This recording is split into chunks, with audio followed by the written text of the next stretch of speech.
The wind whispered through the mango trees, carrying the faint hum of distant crickets. Golden Ivy Girls' Boarding School stood majestic against the night sky, its tall gates a symbol of exclusivity.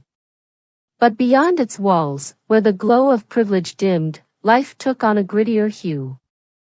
Ao, a deaf and mute boy of 16, worked tirelessly under the moonlight.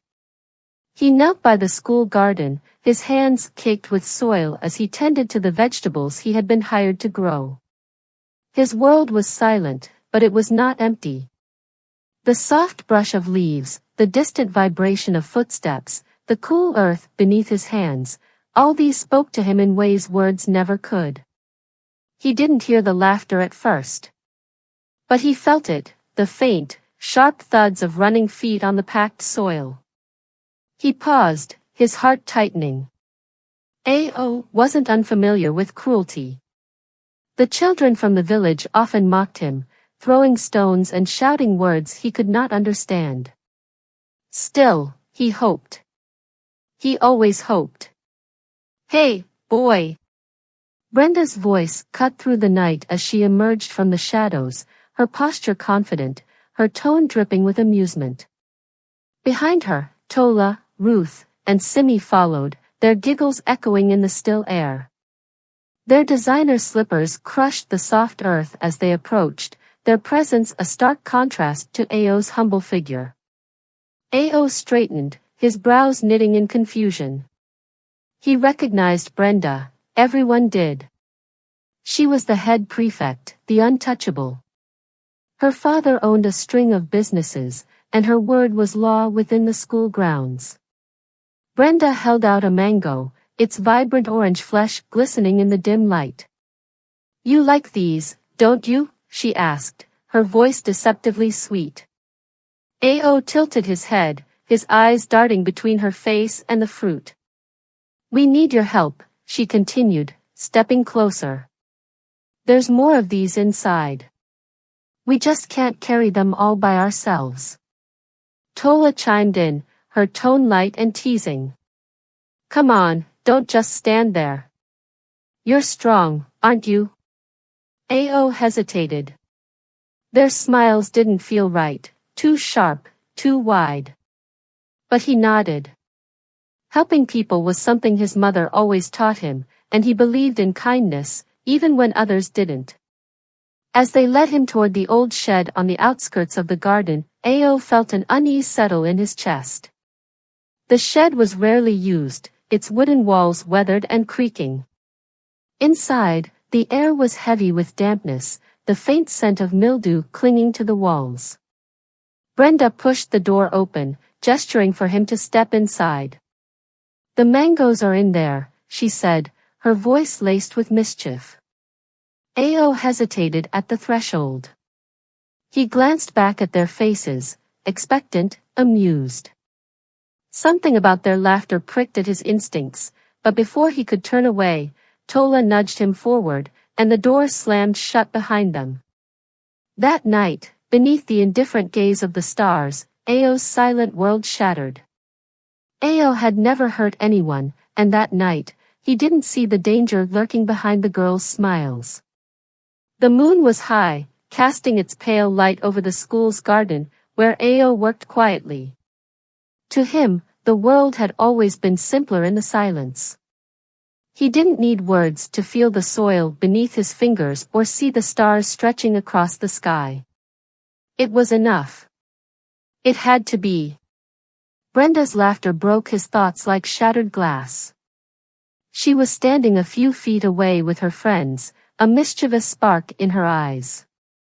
"Ao, can you help us?" she asked, pointing to a bag of fruit she held. He looked up, hesitating for a moment. The girls rarely spoke to him, except to tease or mock him when others weren't watching. But Brenda's tone seemed softer than usual. She gestured, mimicking a lifting motion, and Ao nodded.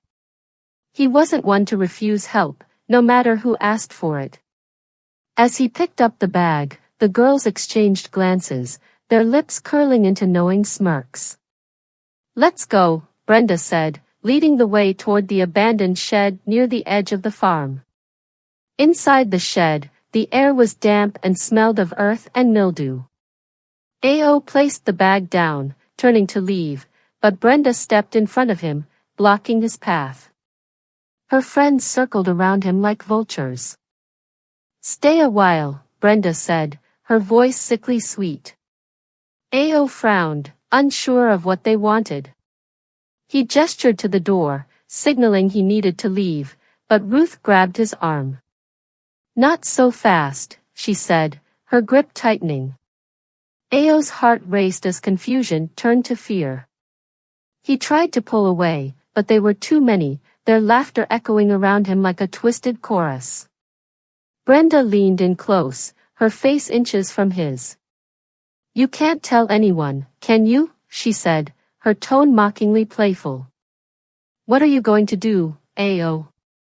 Scream for help?" The words cut deeper than any blow. They knew he couldn't. They knew his silence was their shield.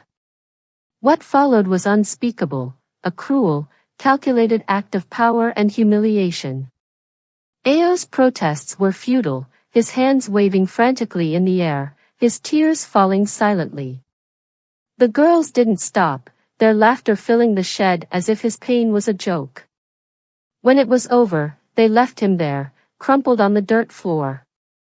Brenda tossed a mocking glance over her shoulder. "See you around, Ao," she said, her voice dripping with disdain. As their laughter faded into the night, Ao lay still, his body aching, his mind struggling to process what had just happened. The silence he had once cherished now felt suffocating, like a cage he couldn't escape. Ao eventually staggered out of the shed, his steps unsteady. He didn't go home immediately. Instead, he wandered the farm, his hands clutching at his chest as if trying to hold himself together. He had no words for what he felt, anger, shame, confusion. They all swirled inside him, heavy and unrelenting.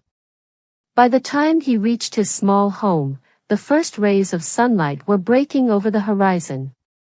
His mother, Ada, was waiting by the door, her face etched with worry. She had spent the night pacing, wondering why he hadn't come home. When she saw him, bruised and broken, her heart sank. "Ao, what happened?" she asked, rushing to him. Ao couldn't answer. He tried to sign, but his hands trembled too much to form words. Tears streamed down his face as he collapsed into her arms, his body shaking with silent sobs. Ada didn't need words to understand. The look in her son's eyes told her enough. Someone had hurt him, deeply and deliberately. That night, as Ao slept fitfully, Ada sat by his bedside, her hands clenched into fists. She wasn't sure who was responsible, but she would find out. Her son's silence had been used against him, but she vowed it wouldn't protect his tormentors. She would make them hear Ao's cry, even if he couldn't speak it himself. The first thing Ada noticed when Ao returned home was his silence, not the usual kind, but a heavy, aching stillness that filled the room like a storm waiting to break. His clothes were torn, his face swollen, and his eyes refused to meet hers. She dropped the basket of yams she'd been peeling, her heart pounding as she rushed to him. "What happened, Ao? Who did this to you?" she signed desperately. But Ao didn't respond. His trembling hands moved vaguely, his gestures disconnected and frantic. Then, as if the weight of it all became too much, he crumpled onto the floor and sobbed, silent, shattering sobs that tore at Ada's soul. It was the first time she had ever seen her son cry. The village clinic could only do so much. The nurse cleaned Ao's wounds and gave Ada a mix of painkillers and antibiotics, but her questions went unanswered. Ao avoided eye contact with everyone, even his younger siblings, retreating into himself like a wounded animal. Ada sat by his bedside that night, clutching his hand. She didn't sleep, she couldn't. Rage burned within her, rage at whoever had done this to her child and at a world that always seemed to punish the weak. By morning, she had made up her mind. She would not let this go. Ada went straight to the school, her heart hammering as she passed through the grand gates. The principal, a middle-aged man with a polished demeanor, barely looked up from his desk as she entered his office. "Madam Ada," he said, adjusting his glasses. "What can I do for you?" She didn't waste time. "My son, Ao, was attacked on your school grounds last night. He can't speak, but he told me through his signs. I need to know who did this." The principal frowned, his tone immediately defensive. "Mrs. Ada, I understand your concern, but our students come from respectable families. It's unlikely anyone here would." "Respectable?" Ada cut him off, her voice trembling with anger. "Does respect give them the right to hurt someone who can't fight back? My son is broken, do you hear me? Broken. I will not let this go." The principal shifted uncomfortably but maintained his calm facade. "I will conduct an internal investigation," he said. "In the meantime, please keep this matter discreet. We wouldn't want unnecessary rumors damaging the school's reputation." Ada clenched her fists, her nails digging into her palms. She could see it already, the dismissal, the deflection, the quiet sweep under the rug. But not this time. The next day, Ada took her story to the local women's rights organization. They listened with outrage and empathy as she recounted Ao's ordeal. "Too often, boys like your son are ignored because they can't speak for themselves," said Nkechi, the group's leader. "But we will speak for him. We will make sure his voice is heard." The group organized a march to the school gates, holding signs demanding justice for Ao.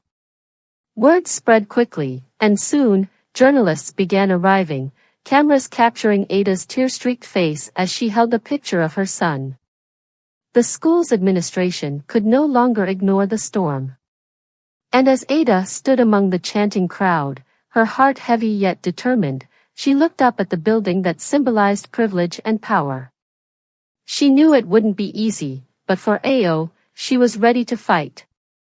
This time, silence would not win. Brenda woke in a cold sweat, her heart pounding against her ribs. In the darkness of her dorm room, she could still see Ao's face, his tear-filled eyes pleading, his body trembling as they left him behind. She squeezed her eyes shut, trying to push the image away, but it clung to her mind like a shadow she couldn't escape. The nightmares had started a week ago, and each night they grew more vivid. In the beginning, she dismissed them as guilt playing tricks on her, but now she wasn't so sure. Brenda had always prided herself on being fearless, the leader of her group, but for the first time, she felt powerless. Meanwhile, whispers of the incident began to weave through the school. It started subtly, side glances in the dining hall, muffled conversations in the bathrooms. No one said anything directly, but Brenda could feel the weight of suspicion building. It was Tola who cracked first. One evening, as they gathered in their dormitory, she spoke up, her voice trembling. "We can't just pretend nothing happened," she said, barely audible. "What we did, it wasn't right." Brenda shot her a sharp glare, silencing her instantly. "Are you serious? Do you know what'll happen to us if anyone finds out? We stick together." No one is saying a word. But Tola wasn't convinced, and the cracks in their unity began to widen. Simi, always the quietest of the group, started showing signs of strain. She avoided the usual places they hung out and stopped meeting Brenda's gaze. One afternoon, as the others headed to the dining hall, Simi stayed behind, sitting alone in their dormitory. Her mind replayed the night over and over. Ao's silent tears, the way he looked at her as if pleading for mercy. She hadn't been the one to lead, but she hadn't stopped it either. She flinched at the memory and buried her face in her hands. Outside the school's walls, the village was in an uproar. Ao's mother, Ada, refused to let the incident be swept under the rug. She went door to door, telling anyone who would listen about what had happened to her son. Word spread like wildfire, and soon, the villagers were demanding answers. The principal of Golden Ivy tried to contain the situation, issuing vague denials and insisting there was no evidence. But Ada wouldn't be silenced. With the help of a local human rights group, she filed a formal complaint against the school.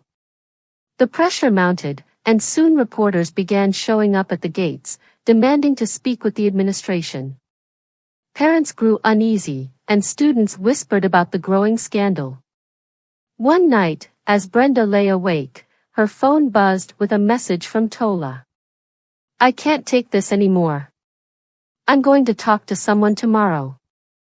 Brenda froze. Fear tightened in her chest. The walls were closing in, and she knew it was only a matter of time before everything came crashing down. For the first time in her life, she felt the weight of accountability bearing down on her. Brenda sat in the courtroom, her usually confident demeanor replaced by a blank stare. The hum of whispered conversations filled the air, but she barely noticed. Her heart pounded as the judge's gavel struck. The words, "The accused are found guilty," echoed in her ears, each syllable a nail in the coffin of her carefree world. For the first time, Brenda truly felt the weight of what she and her friends had done. This wasn't a prank gone wrong. This wasn't something their parents' money could erase. They had hurt someone, a boy who could neither speak his pain nor defend himself. The ruling came with consequences: juvenile detention for 6 months, mandatory community service, and counseling sessions. Each girl would also be required to publicly apologize to Ao and his family. Brenda had expected her father to explode in anger or pull strings to overturn the sentence, but instead, he simply looked at her with disappointment. That silent judgment hurt more than any punishment the court could impose. Tola broke down as soon as they left the courtroom. Tears streamed down her face, her sobs loud enough to draw attention from passers-by. "We've ruined his life," she whispered. Brenda wanted to comfort her, to tell her that everything would be okay, but she couldn't. She wasn't sure if anything could be okay after this. Their once tight group began to unravel. Ruth stopped answering phone calls. Simi retreated into silence, her guilt manifesting as crippling anxiety. The shame wasn't something they could compartmentalize or ignore, it clung to them like a shadow, following them everywhere. Brenda found herself replaying that night over and over in her mind, each memory sharper than the last. She remembered the look of confusion in Ao's eyes when they tricked him into the shed. She remembered his tears, his trembling hands, his silent cries. And now, she couldn't escape the sound of her own laughter that night, a sound that haunted her dreams and twisted her stomach every waking moment. The first apology session was scheduled at the community center. Brenda dreaded it, but a part of her knew it was necessary. Ao sat in the front row, his expression calm yet distant. Beside him was his mother, Ada, whose strength radiated through her silence. Brenda stood before them, her voice trembling as she began to speak. I don't know where to start," she said, her hands gripping the edge of the podium. "What we did to you was unforgivable. I don't expect you to forgive me, but I need you to know that I am sorry. Truly." Ao didn't react, but his mother's gaze softened slightly. Brenda felt a lump rise in her throat as she continued. "You trusted us, and we betrayed that trust. I see now how much damage we caused, not just to you, but to your family. I will carry that guilt for the rest of my life." When Brenda finished, there was no applause, no dramatic moment of absolution. Just silence. But in that silence, something shifted, a small step toward accountability, a tiny crack in the wall of pain she had built around herself. Community service became another test of their character. Brenda spent long hours working in the village, cleaning streets, painting fences, and serving meals to underprivileged children. It was here that she began to understand the reality of life outside her privileged bubble. These were people like Ao, who faced struggles she couldn't fathom. One day, as she served food at a shelter, she saw Ao's younger siblings in line. They smiled shyly at her, their innocence a stark contrast to the pain she had caused their brother. In that moment, Brenda realized that redemption wouldn't come from words or court-ordered punishments. It would come from action, real, tangible change in how she lived her life. Meanwhile, Ao was finding his voice, not through words but through his art. His paintings grew more powerful, more evocative. One depicted a lone figure standing in a storm, silent but unbroken. It was displayed in a local gallery, and Brenda saw it during one of her community service shifts. She stood in front of it for hours, tears streaming down her face. She didn't need a caption to understand its message. Ao wasn't just surviving, he was rising above the pain they had inflicted. And that, she realized, was the truest form of strength. The courtroom was silent as the judge delivered the final ruling. Brenda, Tola, Ruth, and Simi stood with their heads bowed, tears streaking their faces. For the first time, they truly understood that no privilege, no amount of wealth, could erase what they had done. But as the gavel fell, Ao didn't feel triumph. He felt a void, a sadness that even justice couldn't fill. Ao had spent years trying to forget, but the pain never left. It lingered in his mind, in his chest, and most of all, in his art. He poured his anguish into every stroke of the brush, creating pieces that spoke louder than he ever could. The world began to notice his talent, but for Ao, it wasn't about fame, it was about being seen, about reclaiming the voice that had been stolen from him. Brenda couldn't shake the nightmares. Every time she closed her eyes, she saw Ao's tearful face staring back at her, silent yet accusatory. No one had told her that guilt was a chain that never loosened. It wasn't the court sentence that weighed on her, it was the memory. She began avoiding mirrors, unable to look at herself without remembering the person she had been. Months turned into years, and each of the girls tried to rebuild their lives.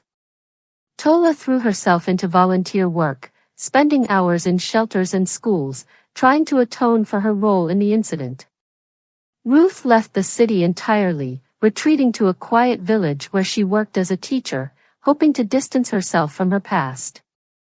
But no matter where they went, the weight of their actions followed. Ao's mother, Ada, watched her son grow in ways she hadn't imagined. His paintings were raw and unfiltered, earning him recognition from galleries and advocates alike. But behind the applause, she saw his struggle. He had found a way to share his pain, but she feared it still consumed him. One evening, after a successful art exhibition, Ao and Ada sat in their small living room, surrounded by half-finished canvases. Ada held his hand, her eyes full of love and worry. "You've come so far, Ao," she signed, her fingers trembling. Asterisk, "but I want to see you free, truly free." Asterisk. Ao stared at her, his expression unreadable. He picked up his sketchpad and wrote, asterisk, "How do you free a caged bird that forgot how to fly?" Asterisk. Ada didn't have an answer. But she held him, knowing that sometimes love was the only thing you could give. Years later, Brenda gathered the courage to reach out to Ao. She stood outside his art studio, a trembling letter in her hand. Inside, Ao was painting, his strokes deliberate, each one carrying the weight of his story.